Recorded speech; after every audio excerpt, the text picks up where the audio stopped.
Happy Wednesday, Channel Surfers. Welcome to Remote Reality. I'm Lauren. And this is Dee. And we are here about to drop our first coverage of Love is Blind, which I have been waiting for since we started this podcast back in April. Last year for my birthday, it was the day of the Love is Blind finale. So I had a birthday party that was Love is Blind finale themed. We had my friends guessing who the winner would be of the episode, even the ones who had never seen it before. It was quite entertaining, and I'm definitely looking forward to doing that this season as well. Maybe go live a little bit and let the channel surfers join in. But yeah, we had a wild time. We did some guesses. Here we are, Love is Blind season 9. Dee, I love this show.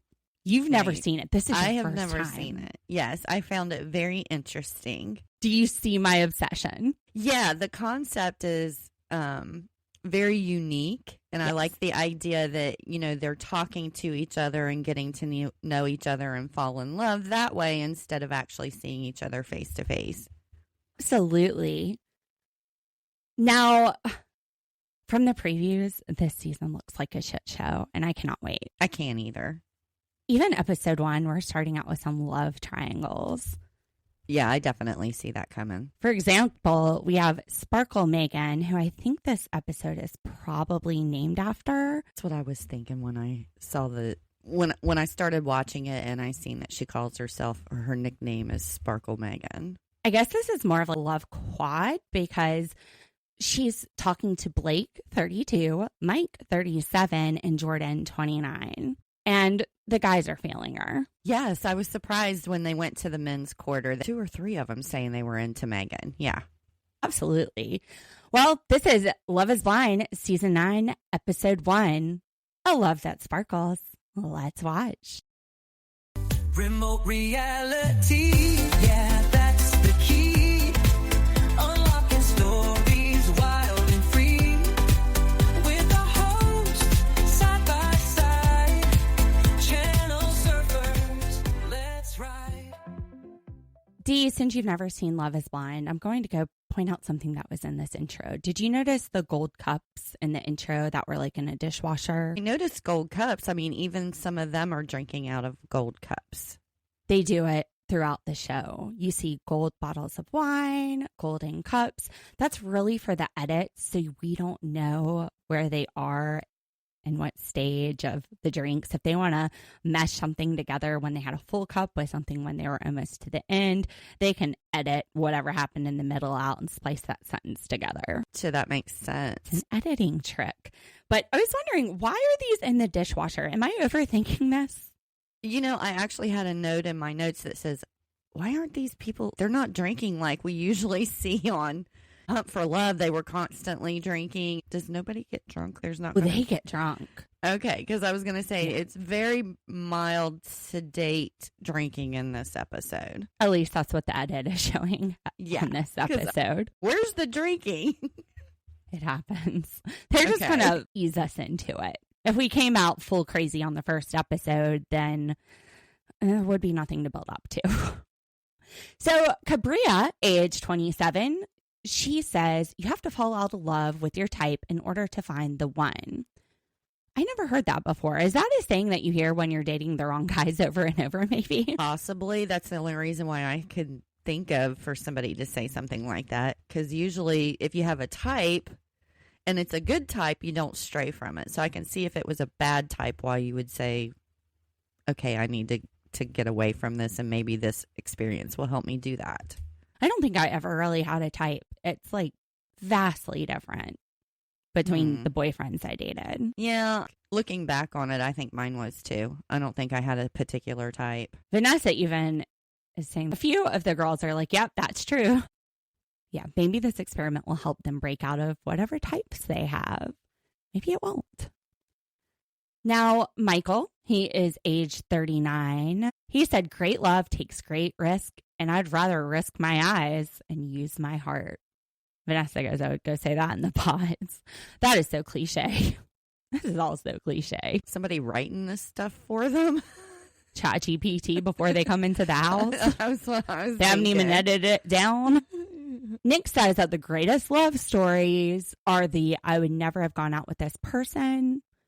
They would be the last person in the world I'd be dating, but then I got to know them and it turned into love. That was actually how it worked for me. Actually, I had friend zoned my husband probably for almost a year before we actually went out on a date.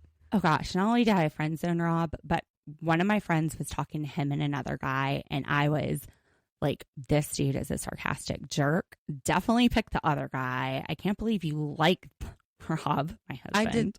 I did the same thing. I fixed him up with one of my friends, and then he called me and said, "What were you thinking?" Because she cussed like a sailor. He nicknamed her Popeye. And he married you. And he married me. Yeah. And you cuss like a sailor, too. No, I don't cuss as bad as she did. She doesn't, by the way, cuss like that now. But back then, it was every other word. And I became friends with him because he was friends with her older brother, and he was always around, and we were always around. And then he was like my best guy friend and the one I would go to for advice and everything. And then 4 or 5 years later, he kissed me. I was like, oh, we're doing this now? Yeah. Quite surprising. It's the unexpected Great surprise. ones. Yeah. Didn't know. He snuck up on me. It's the ones you never see coming. The ones you never seen coming. We meet Edmund, age 28, and I started loving him from the very beginning. He was in the foster care system. He just wants to build a family of his own. And one of my best friends was like in and out of foster care growing up. So she was one of the sweetest people ever and wanted the same things. And it was just, oh, this guy. He was so sweet. So sweet. And he's kind of nerdy a little bit, which I love. You can see his little... He kind of reminded me of Urkel. Oh, he had his pants were a little bit too high, and you could see his like design socks with little designs on it. It was really cute. I said Urkel. Maybe he wasn't wearing. I thought Urkel was cute. He was when he took off them overalls. We meet Madison, who is 26-year-old that has a blinding eye condition, which I can relate. I have type 4 retinopathy from my diabetes, and got a cataract right now in my left eye. I'd gone blind back in 2017 in my right eye, and then blind in 2018 in my left eye, and had to have these surgeries and get my retina reattached. It's crazy, y'all. It's crazy. But I have a very supportive husband. Actually, we got married in 2018, a few weeks after my second eye surgery. So yeah, hopefully she will find the right person that cares, that actually is in this to find a partner and care about somebody. Jordan is 29. He is a single parent. We don't know much about the single parent, if he's divorced and sharing custody or if something happened. Really could be either way. But the girls really do like him. After the first dates, they go back and they're like, ooh, the daddy. Ooh, yeah, daddy. Daddy Jordan. Ooh, they ready to ride on that train. I like the daddy. All right. Megan H. She is 33 years old. She's a business owner. She needs a confident and secure man who can deal with her successes, which is kind of sad to say that she even has to think that there's so many immature men who can't deal with success. This is going to be a great experience for her. It's going to be right up her alley of finding someone just for her. Yeah. Most guys, at least 10 years ago when I was dating, that wasn't a problem. My success wasn't a problem. No. I had one guy tell me before I went to law school that no one would want to marry me if I became a lawyer because women belong in the house. Wow. And I was like, well, I didn't like you that much anyway. I've been like, bye-bye, asshole. Oh, there's so much more to that story, but we're not going to get into it. I'm sure he's going to live up to the name. Yeah, I can't get into that. It's a friend. Anyway, somebody I've known since like middle school. But yeah, that was fine with me. I wasn't going to sit there and hold back my success and move forward in my education because somebody thought it was a bad idea. Yeah, that wasn't for me. Nicholas says that love is blind, so you won't know about their income. By Nicholas, I mean Nick Lachey. He's like, you won't know how they look. You won't know about their income.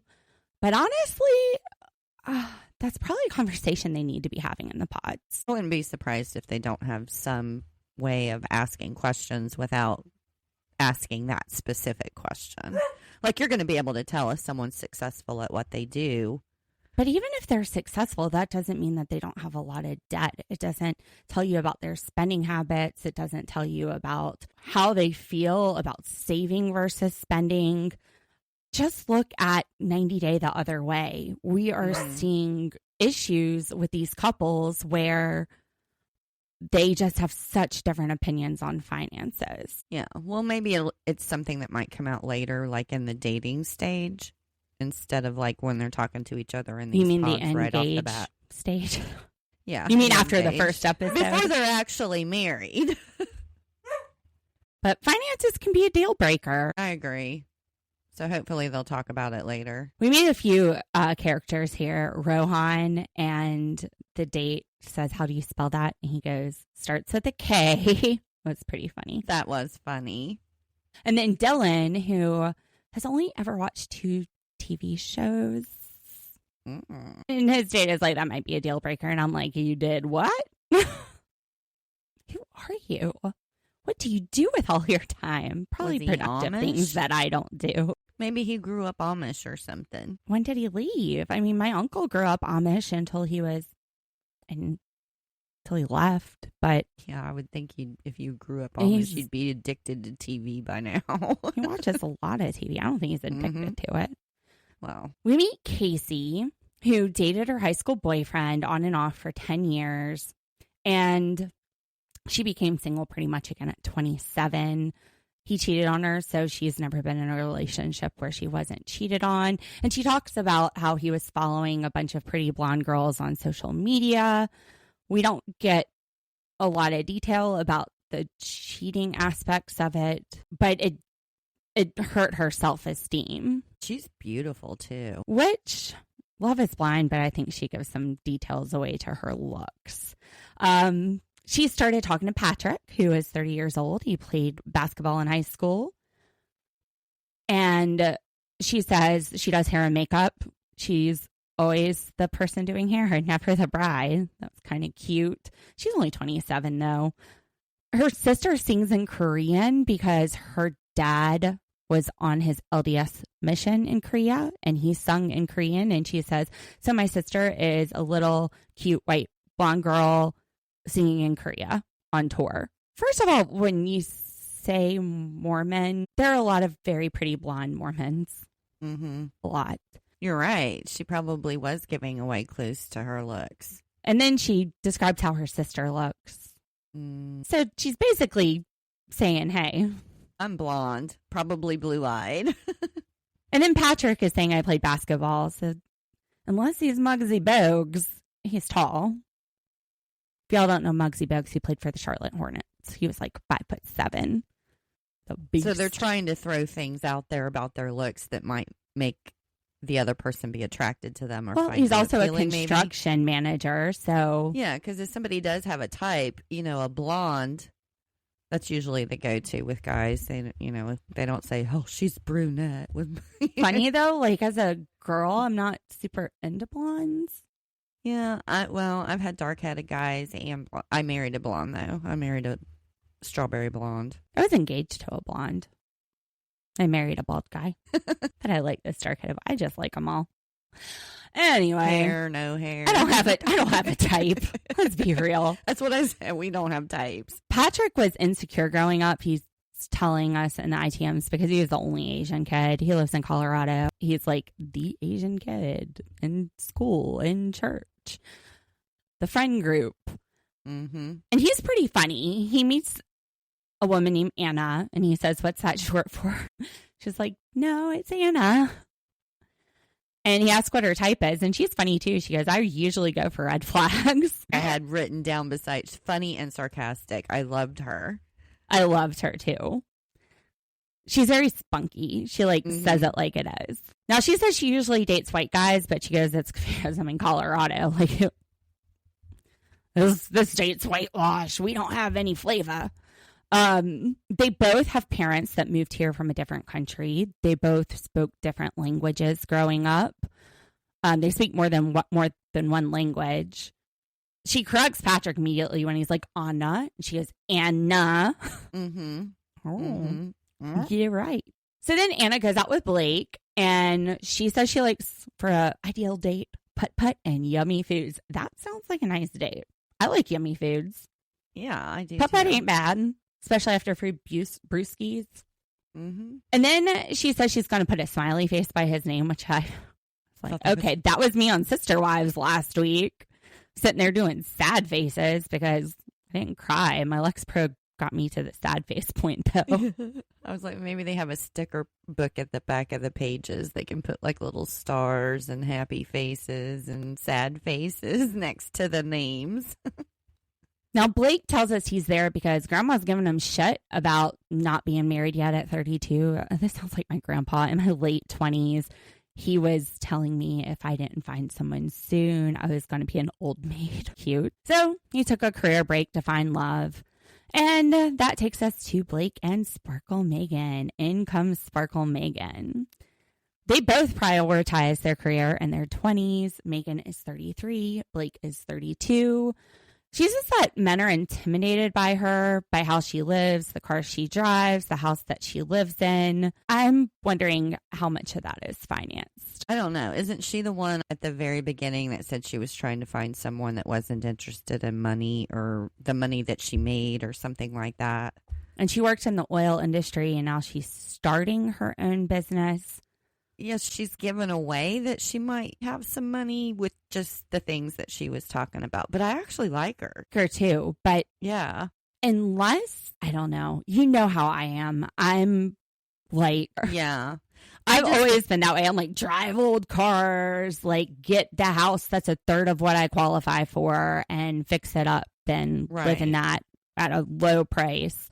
I understand what you're saying. I just think that a lot of people, women and men, that their confidence in dating and stuff involves how much money they make. I can't tell you how many times somebody's reached out to me and they'll be talking, and the first thing they do is either tell me how much money they've gone through or how much money they make and how successful they are. It's such a shallow Given thing. what we do talking to debtors, we realize that what you make doesn't show your net worth.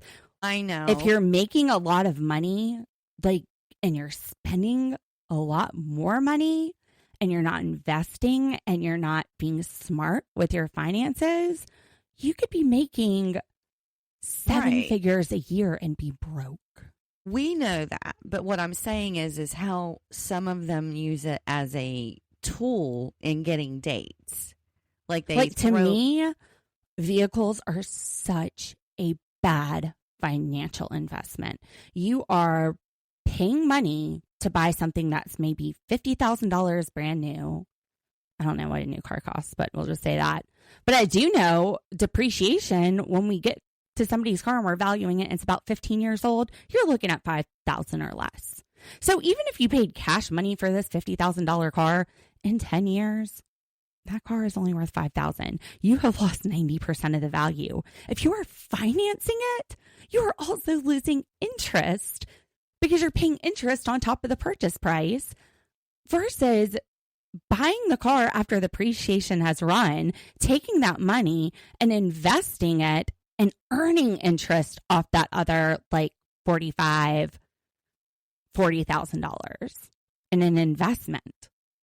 It's just, go to Dave Ramsey's website. He talks about car depreciation. I am not a huge fan of Dave Ramsey. I don't agree with everything he says, but that is one of the things. This is why my in-laws call me Dave Ramsey.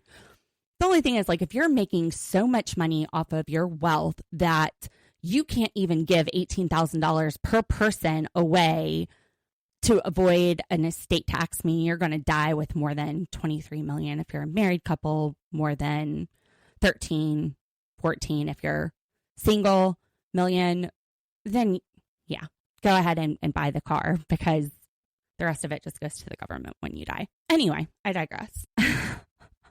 I am so thrifty.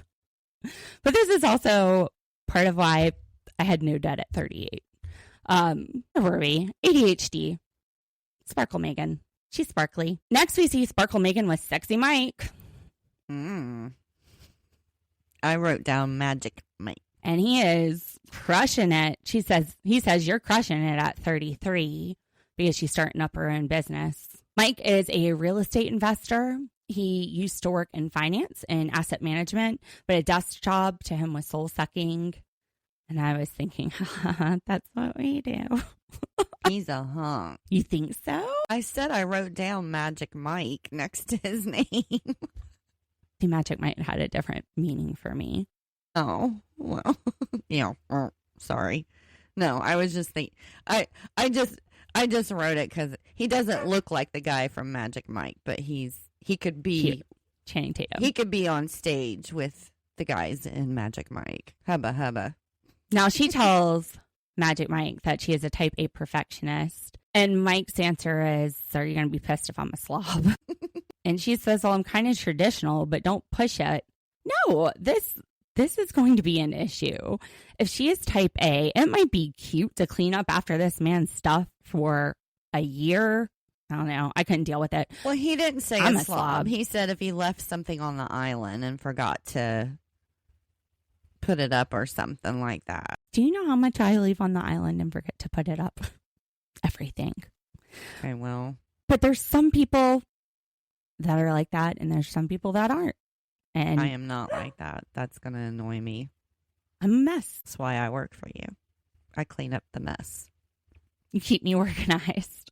I do. I'm organized with certain things, but I it's just like remember. internally.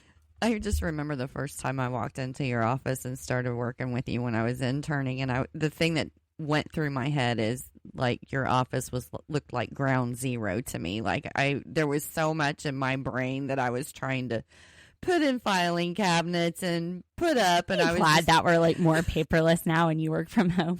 Thank God. You had shit everywhere. And you said the first thing you would do every day is like clean up. I know. And like your organizing system was, you knew where everything was in the mess. And for me, I couldn't find anything until I organized it. Like I didn't even like a pen to be moved out of place on my desk. Like if I was walked internally organized in my mind, even though I can't see things in my brain, I knew where it was. I just knew. I would just walk in the office and I could always tell immediately when somebody had been working at my desk because nothing was in the place that it was supposed to be in. So Sparkle Megan says she's kind of traditional. She wants a man to be the provider, to give her security and safety. Oh, boy. Which probably explains why she wants somebody that's more successful. But Sparkle Megan, what happens if the unthinkable happens and he dies? Like, you have to have something going on for yourself. At least a life insurance policy. Yeah, I mean, she did say, not that I necessarily don't want to work or I want to be a stay-at-home mom, but she wanted that type of guy that had that mentality. Because why would you want that if you didn't want to stay at home? I don't know. Which is fine if that's what she wants. Unless maybe she thinks that they have some kind of values that she likes better than other guys. I don't know. The value to make money? No, I don't know. I just remember telling my daughter, she used to have a list. You just need to throw the list away. I don't think that there should be deal breaker things on a list because you're not going to find somebody that meets everything on the list. Well, you should have like some deal breakers. Well, I've got some. We all have some deal breakers, but to actually have a list, okay, if the guy is this, or this, or he's not this, or, And I guess that's part of what this show does. Kind of eliminates that if they're not talking about it and just getting to know each other without seeing each other like physically. I don't know. Because looks has a lot to do with things for some people. I don't know. It can. I'm just rattling. I'm going to shut up. Sorry. I hate when I overthink because then it comes out my mouth. I overthink all the time, which is why I never shut up. I talk to myself like I'm and answer myself. Now, also, Mike says he's chased independent women before and they never want to settle down. So I'm already like, why are you going for this person who's about to start a business? Well, I don't know if he's going for her necessarily. They're still talking, though. Jordan, 29, has his date with Sparkle Megan. And he's going to try to guess what kind of car she has. He's like, Beamer, Mercedes. He says Kia. And she goes, no, not a Kia. And he goes, well, I have a 2013 Kia. He has a 5-year-old named Luca. And she says that she was dating older and older men. And he asked why her relationships fail. She's like, well, I went the whole other way and dated a guy way younger. And he wasn't ready to settle down and have kids. And he was like, oh, you're moving fast. She's 33. She's not really moving fast if she's 33. Yeah, it's a good thing to say whether or not you want to have kids or not in this day and age, because a lot of people don't. Well, he had a vasectomy. He goes, I can get it reversed. But then he's like, whoa, you're moving fast. Like, and then he's real hard up for her, for Sparkle Megan. I thought he was kind of young for a vasectomy and only having one kid. I wonder if there's, well, no, because he said he could have it reversed. He is concerned, though, on this first date. He thinks that they have opposite aesthetics. And she's like, well, not everything is sparkly. So we go back after the first round of dates. Jordan can't stop thinking about Sparkle Megan. The girls all love Jordan in the house. Mm-hmm. They're all about that daddy. Then we see Alley Cat. She is 27. She was in the Army Preserves. She is hot. She is gorgeous. Stunning. And she nailed it when she said that she sounds different than she looks. Really? I didn't notice. Yeah, she just sounds so soft-spoken. She reminded me of Lauren from Big Brother. Mm-hmm. She's very soft-spoken and everything, but then she's got the tattoos and everything. She's gorgeous. She was like, maybe that's a question for my therapist. She meets Antoine. Antoine goes by Tony, but he kind of waffles back and forth of how he should introduce himself. So he goes with both. And Allie goes, well, that's like me. My name is Alini, but I go by Allie. So we've got Allie. We've got Alini. We have Tony, Antoine. Put them all together. What do you got? Antoinini, which sounds like a delicious Italian dish, even though neither of them are Italian, but yum. I don't know. From the time she said what her real name was, I started thinking of Bellinis. Ooh. Yeah. 5 o'clock somewhere. Mm-hmm. Now, I wrote, chill out, Tony. I guess this one is date 1, but he's like, I can see a proposal. Slow down, Tony. The brakes. I wish we knew what the timeline was with them. They're in the pod, I think, for like 2 to 3 weeks. I wonder if that really was the first date. The editing is all over this, so no idea when this happened. But Tony asks if Alini has a middle name, and she says no. In Brazil, we don't have middle names, and he didn't have a middle name either. Now, he's from Russia, and he speaks 3 different languages. She's from Brazil. She does too.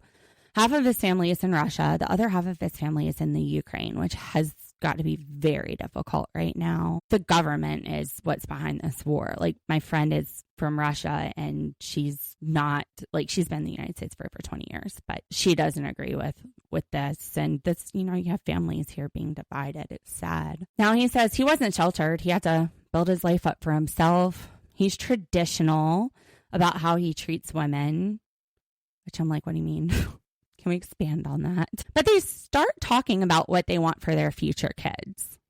And they both want to be good examples of a kind, loving marriage. And then Anthony says the difference between married people and dating is you expect the person to be the rock for you.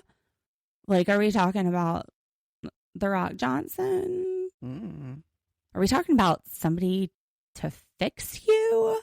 Because that definitely isn't what you want in a marriage. You need to still be self-sufficient because you're still a whole person. I think maybe he means an emotional rock. If you got problems, you need to go to therapy to fix that before you get married. You want to be on your best when you meet that person you're going to settle down with. I would have said that my husband was my rock. I felt like he was a safe place for me to, like, vent emotionally and things like that. That's kind of the way I interpret the word my rock, where sometimes when you're in a relationship, you still kind of put walls up with people. If you're just dating them and you're not, like, you haven't been in, like, a long-term relationship with them. I can vent to my husband, but I can vent to my friends too. Yeah, it's just a different experience. I know in my head what I'm trying to say, but it's been a week of Mondays and it's been a hell To me, of a it week is a for different us. experience because I think my husband gets that deer in headlights like Will did on Big Brother, and he's just like thinking about something else while I'm talking. Yeah. Yeah. He's like, that's great. Yeah. It's more in my, when I say he was my rock, it's more than just I can go and vent to him. He's just always going to be a safe place. He was always going to be a safe place for me to say whatever I wanted and be myself. Now, Antoine starts calling her baby. I'm really hoping that this timeline, we're watching date 3 or 4. My guess is that they dated a little bit in the pods, but they just didn't have any drama. So editing said, cool, we'll wrap them up pretty quick. Now, Edmund, his top choice is Kalibriah. And he goes in and tells her, I feel a spark. And she says, where's my man? And he says, right here. They were very cute together. I liked their dialogue with each other and their interactions. It was very cute to watch. They both want a non-traditional marriage. And she's okay. They can do whatever, 50-50. It's fine. It doesn't have to be one way or the other. She wants to be able to use her degrees. She's a social worker. And this is where it gets kind of fate. You see fate start to come in. He played college football. She played college basketball. So they are both college athletes. He's a realtor. And she goes, what a coincidence. I really want to go into Section 8 housing. I want to buy that to help people. And then she tells him that she does social work. And he goes, I know social work because I was in and out of the foster care system. Mm-hmm. And she owns a nonprofit group home. And he says, I haven't told anybody about being in and out of foster care. She goes, it's our secret. Tell me about your life experiences. And he just starts breaking down, crying. And he said, I always learn to hide my emotions. And she says, you're really a man for having that vulnerability and that emotional intelligence. He says he has a calling to teach. So he wants to be a substitute teacher one day because his 5th grade teacher changed his life. And he's like, oh my gosh, I'm crying. I was like, I'm crying too, Edmund. I'm crying too. And she tells him he's more of a man if he cries. And she wishes she could just hug him right there in that moment. And she tells him he's strong as hell. And she keeps calling him my love. And he's like, KB, thank you for that. You're my only one. I like that we're vibing this hard this early on. He's looking for his best friend. He's going to go back to that room so excited. KB, you're great. This is so adorable. These two have so much in common. They can really understand kind of the bigger picture of each other. Yeah, I really loved their interaction with each other. They were just 2 peas in a pod. They were just like yin and yang. Them. Yes, they were I awesome. love them. This is the real deal, D. I do. Go KB and Edmund. Let's go. We go back into the guys' quarters, and Joe said he's afraid of Slick Mike because Mike's over there talking to the women. And then Joe goes in. He's like, I'm a buffoon. I can't talk to women. I'm funny around the guys, but I just fall on my ass in front of the women. Bless his heart. But he does feel connected with Madison. He's almost been engaged before. He doesn't have a lot of experience dating. Now, he didn't know her voice when he walked in, but he was happy to hear it. And he tells Madison he's really feeling her. He's like, I'm sure you hear it a lot. And she's like, yeah, I've heard it once. He's like, yeah, I bet you heard it more than once. She's like, no, just once from you. Mm-hmm. It was pretty cute. Yeah, it was something about the Madison vibe. The Madison vibe. Now, Madison, her idea of a date would be karaoke, but she can't sing for shit. And she would do Fergalicious. He says he likes country or Queen. And he's like, well, tell me more about this date. And she's like, all right, then we're going to go to 7-Eleven and get some Flamin' Hot limes and Cheetos. I'm like, I like this girl. I can't sing for shit. I love karaoke. I love Flamin' Hot Cheetos. I'm going to get a Slurpee to wash that down at 7-Eleven. Although my go-to karaoke would be Dr. Dre. I sing horrible, so I don't know what I'd do at karaoke. Yeah, my best friend, when I was in Catholic school in 7th grade, she turned to me during Mass and said, don't sing. And I said, God wants me to sing. And she says, you offend God when you sing. So that sums it up. It's on my bucket list of things to do. I've never done it. I wrote, I think Madison's my soulmate. It's my girl. So then she's like, well, you plan out the rest of the date. I've done enough. He's like, you set me up for failure with 7-Eleven. No, sir. She set you up for delicious taquitos, Slurpees, hot dogs, maybe a pack of beer. Like, you can have a good time at a 7-Eleven. And he finishes it off with, well, we go to a speakeasy and a nice dinner. And then she says, and then we could go and have sexy snuggle time. You know what? Honestly, just cut out his fancy dinner. Just take them Cheetos back and have some sexy snuggle time. Just wash your hands first. What do you think, Dee? Which date are you liking better? The karaoke, 7-Eleven sexy snuggles, or the speakeasy and nice dinner? I don't know. They both sound good. But I don't think I would combine them. Maybe do like karaoke, 7-Eleven one night, and then the speakeasy and dinner a different night. I don't think they belong in the same sentence. Agreed. She had an idea and he had an idea. And then she's like, you're a hoot. So I like their banter with each other. Mm-hmm. They're very playful. I thought this was cute. Madison and Joe. Yeah, I thought the hoot was cute. I think he even commented on it. It was. He's like, and she's like, I haven't used that in a long time. And Madison, she's the one with the eye problems. But I do like that connection that they have. Ali and Antoine, we are back with those lovebirds. They're just moving so quickly. He walks in with his hi babies, and both of their first jobs were at McDonald's. She was 14, he was 16, and they both started learning English at 8. And they both got bullied. And they both didn't understand some of the English things. Like, she said someone would talk about giving a buck. And she was like, what are you talking about? What's a buck? And it's funny. My friend, he moved here from Nicaragua when he was 12. He's like a major in the Marines now. But he didn't start speaking English until after he moved here. And it's very similar with him in these expressions. For example, he says scary cat instead of scaredy cat. And he's like, well, what the hell's a scaredy? And I'm like, that makes sense. But we're all like, nobody. It's not scary cat. It's scaredy cat. See, and I was just sitting here thinking, apparently I don't know English either, because when she was saying that, I thought she said bug, that they would say, here's a bug for lunch. And I'm like, what? Those kids were so mean to her. That's what I was thinking. Sitting here thinking, I don't know English either, because I remember moving from up north to down south and my dad saying, well, before we get there, just know that people talk really slow and they say things like fixin'. And I could not wrap my head around, like, I'm fixin' to. And I still don't say that. I'm fixin' to turn 13. I was like, you're fixin' what? Yeah, I unfortunately do have that in my vocabulary. I've crept into y'all, but I still say you guys.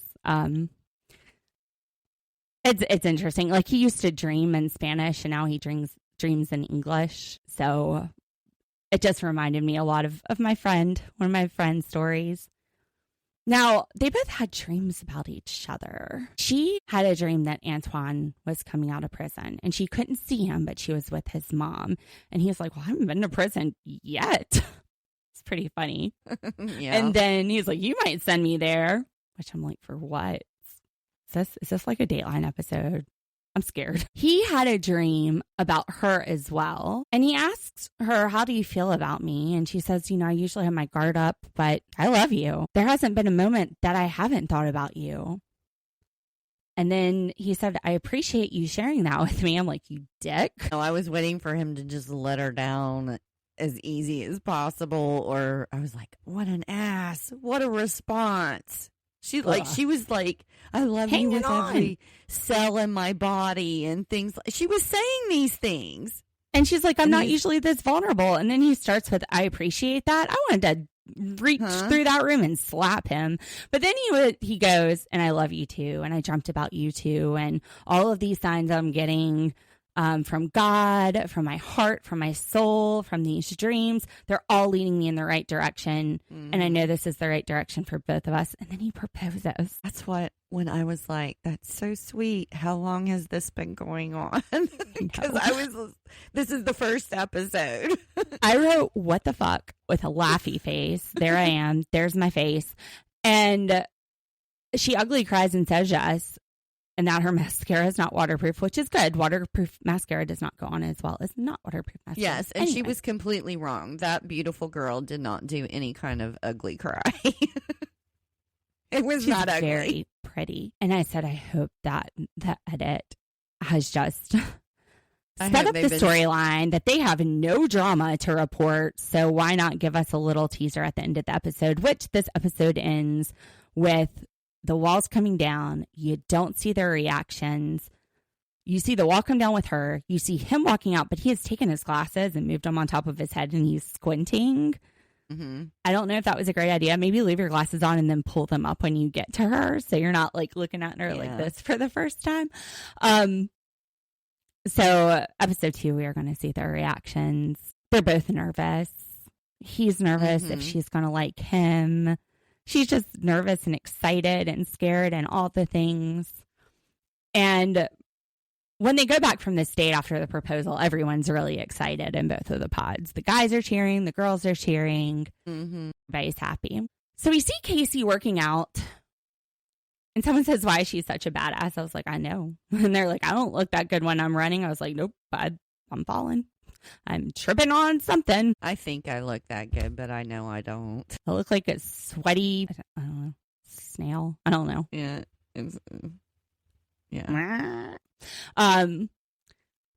We see Jordan with a box of pictures of his handsome little guy, Luca. And I wrote, I totally feel this. Like, if Rob takes Jake to the beach and I stay home to get stuff done. The first night, I'm like, this is awesome. I've got the whole house to myself. It's quiet for once. The second night, I'm like, I miss my little guy. Yeah. So we see Jordan and Megan sparkle. He walks in. He's like, what's up, dude? We've got hey, baby coming from Antoine and what's up, dude coming from Jordan. Now, even though he was not sure about Sparkle Megan on the first date, he really likes her ambition and her passion, despite being Sparkle Megan. He tells her about how he took the picture of his son out and it made him break down, but he's like not crying, break dancing, which was kind of funny. And then he shares that his son, when he was 2 years old, was diagnosed with type 1 diabetes. All right. Insert me bawling. I have had type 1 diabetes since I was 10 years old.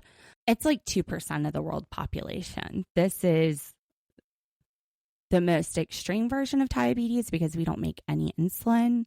We rely on insulin shots like Sparkle Megan's father did, or an insulin pump.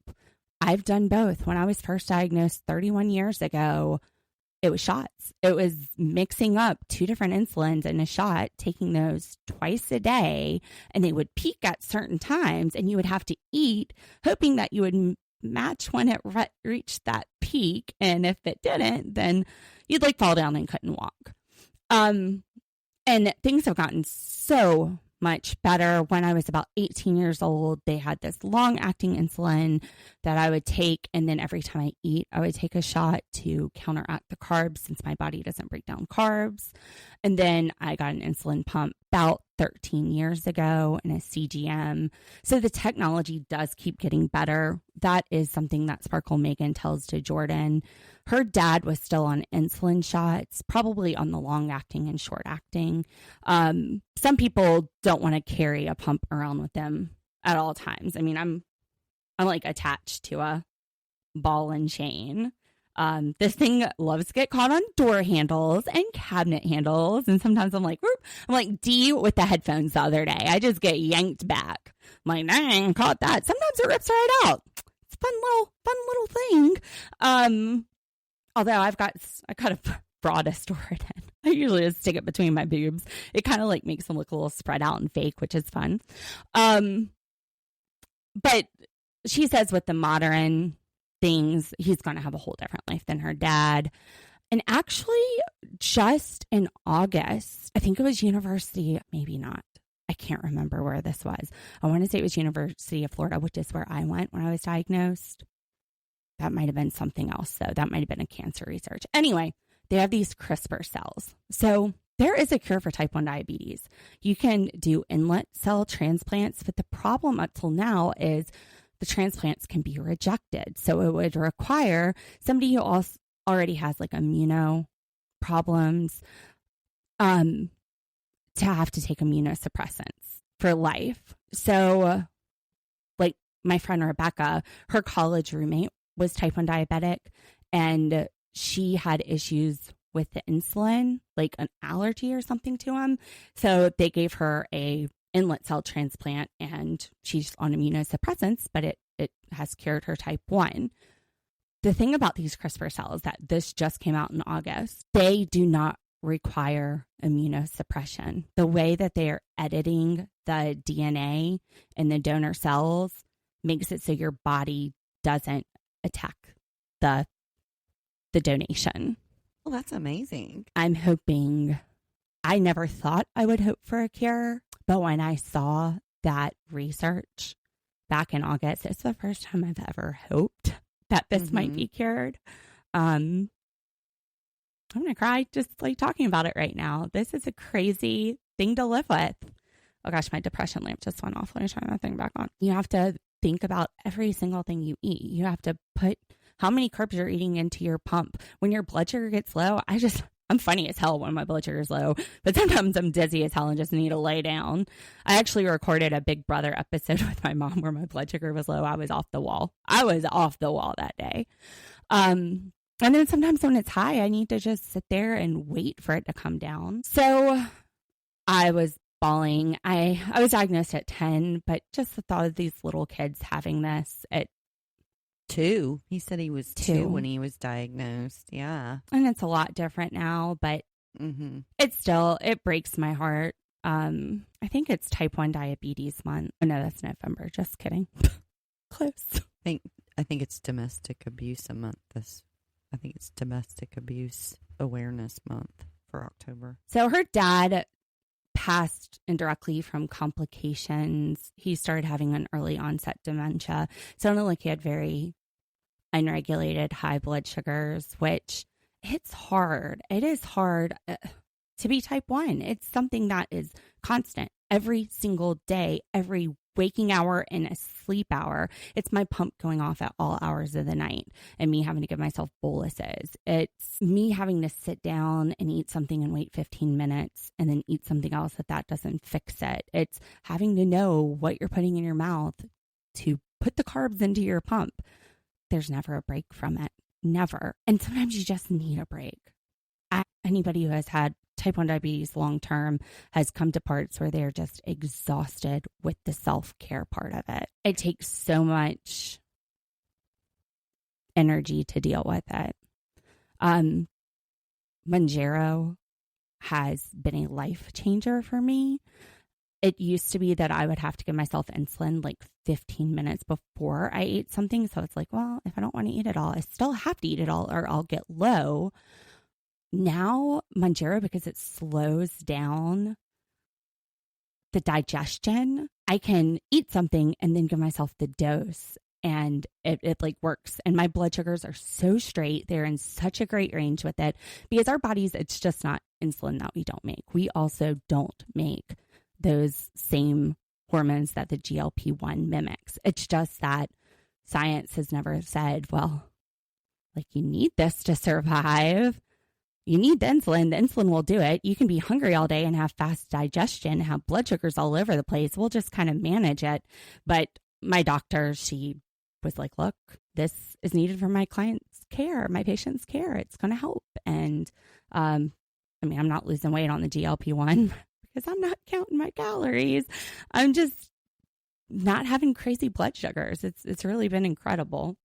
All right, I digress with the diabetes stuff. This part made me cry. I really hope there's a cure soon for Luca. I thought it was so sweet when he said I would do that. I would Switch rather be places with diabetic. him. Yeah. I remember my parents crying when I was diagnosed, both of them. I can see that. I think most parents would be that way. Now, he's still guessing cars. He's like, Audi?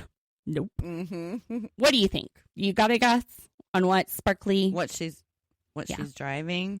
Mm-hmm. I'm going to say it's something simple. It's not going to be fancy at all. Maybe a Lexus or a Honda. Lexus Toyota. would be a smart decision. I was going to say Porsche. Ooh, good one. I love her leopard onesie that Sparkly Meg is wearing. I thought it was a dress at first, and then when I seen her moving around with the second guy that she talked with, I seen that it was actually like a jumpsuit. And I was like, well, that's even cuter. I love it. Now, he asks Sparkly Meg, Jordan says, what should falling in love feel like? And she said, exciting, scary, fun, and joyful. And he says, are you having any of those feelings now? And she said, I'm having a lot of them. And she goes, what about you, Jordan? What does falling in love feel like? And he goes, well, it should feel like this. What a ham and cheese sandwich he is. Yeah, it was a perfect answer. Way to go, Jordan. It doesn't really score the points with her. The way the edit is showing it, he's kind of the last one on the list, because then we see sexy Mike, and we see her saying she doesn't know if she is aligned with Jordan. Mm-hmm. But Mike, she doesn't even know his age at this point. She's like, can you tell me? And he's like, you want to guess? He's just playing games. And then he tells her 37. And she's thinking, this could be good. I want to build an empire with somebody. I don't think you want to work with your spouse. Maybe you do, but like, I know spouses that have worked together and like one of them dies, and then you're left with the business and you're the only one running it. It can work, but I've seen it not work before too. I worked with a boyfriend and that didn't work, and you were our paralegal. I got to witness that. I was like, so glad I'm not him today. Yeah, that wasn't good. All right. Really, though, her number one is Blake. Sparkly Megan loves Blake. His dad passed about 4.5 years ago, which kind of lines up with when Sparkly Meg's dad passed, which she brings up and he doesn't even realize it. And she tells him it was from the type 1 diabetes, and that she was kind of relieved that she didn't have to put him in a home, and that she's forgiven her dad, whereas Blake wishes that his dad could have been more than just this awesome sports coach dad. He wishes it went deeper, and he never said anything. And she said her parents were like that. They didn't like conflict, so they didn't say anything. And that's not what she wants. She wants to have those discussions. Now, I honestly thought she was kind of close. I thought she was doing really well with Mike until I saw her with Blake. And then I was just like completely different interaction than with the other two guys. Yeah. And she says she 1,000% could see herself married to Blake, but we don't get how he feels about this. Mm-mm. No. But I thought she was. Yeah, I thought she was a lot more in depth. Like she revealed more about herself with him than she did with the other ones. Yeah. It was She deeper did. conversations. We end with Ali and Anton. They complete each other's sentences. He feels her around even when she's not there. They're both nervous. We see the things drop. He takes off his glasses. He squints. We already went into that, but boom. That's it. That's episode 1. What do you think? Sparkly Megan's going to cause some drama. I don't think any of these guys are going to work out with her, honestly. There's potential, but I don't know that she's choosing. I don't know. It's episode 1. I don't know that she's choosing the right ones, but yeah, I don't think that she's giving anything away as kind of with any of them that she's like favoring one over the other. Although I do think she said that she felt more connected with Blake so far. she said that was her number 1. Yeah, that he was her number 1. And then she said she has concerns about her meshing with Jordan. But then again, maybe that was something she said after he said that in the first date. And then maybe they've grown closer. Yeah. And they just edited it that way. Yeah. She didn't really comment much one way or another with Mike. And besides Jordan saying that he has feelings from her, we're not getting feedback from Mike or Blake how they feel about Sparkly Meg. No, other than I did hear the guys, like 2 or 3 guys saying that they were interested in her, but I didn't see which ones it was when one of them had walked into the men's quarters. All right. That is a 90-day. Nope. That is Love is Blind, season 9, episode 1. Channel surfers, we hope you enjoyed that. I didn't expect them to drop 6 episodes on us this week, so we're just going to kind of record and put them out. Definitely wanted to get at least 1 out today. We might get 2 out today. I don't know. We're going to drop them, and we'll see. But we're going to get them out to you as soon as possible. But here's episode 1. We'll figure it out. Well, the week after, it's 3 episodes, then 2 episodes, then 1. So I'm thinking next week we maybe do a Wednesday, Thursday, Friday, following week, Wednesday, Thursday, and then the finale we do at the finale night, which might be on like a Sunday or something. We'll figure it out. Live? Will it be live, the finale? It has been sometimes. I don't know. That's usually the tell-all. Okay, gotcha. All right, channel surfers. Well, we will be back soon with some more Love is Blind. See you then. Bye. Let's ride. Make sure to like and subscribe.